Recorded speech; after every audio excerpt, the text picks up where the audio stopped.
Rossendale Holiday Cottage is a selection of self-catering accommodation which includes 1, 2 and 3 bedroom cottages along with ensuite bedrooms and a selection of glamping pods of different sizes. Well, we've had the property since for about 8 years, but we've actually only opened Rossendale Holiday Cottages 4 years ago. The 3 first ones that we've ever had are booked every night, so they're really, really popular with so many different people. They're open plan. We planted 4,000 trees. The very first thing we did, in fact, before we did anything, was get the trees in, just because we felt it needed a bit of greenery around. Well, the names of the properties we've named after the trees: alder, oak and willow.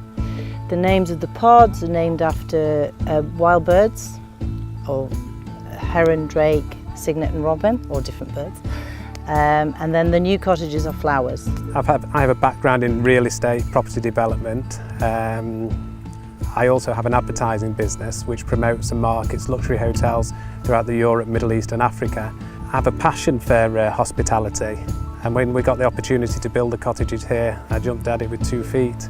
I bring back with me from my travels what I'd like to achieve here at Rossendale Holiday Cottages. We encourage our staff to actually engage with the guests to find out what they want, where they need to go, what they'd like to do, if there's anything that we can do to make their stay more enjoyable. We will always go the extra mile to make sure, we put add-ons. There's like guided walks. We can send out staff with walks on the moors, extra things like that. We've put on cycling weekends, yoga weekends. There was the Abu Dhabi Shake. He came to one of the yoga retreats. Yeah.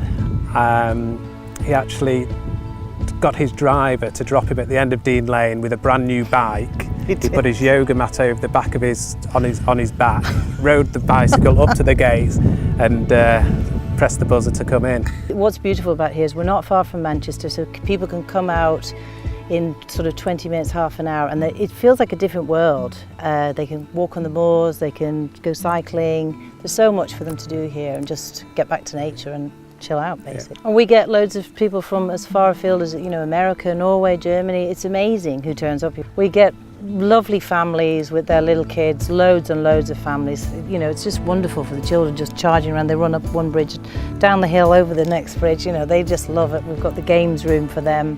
And we are dog friendly, which encourages guests to bring their pets with them also. Yeah, which is really important, especially for walkers. Oh, Sylvester the cat, yes, he is not our cat, but he says he is. He comes and greets the guests, shows them to their pods if they want.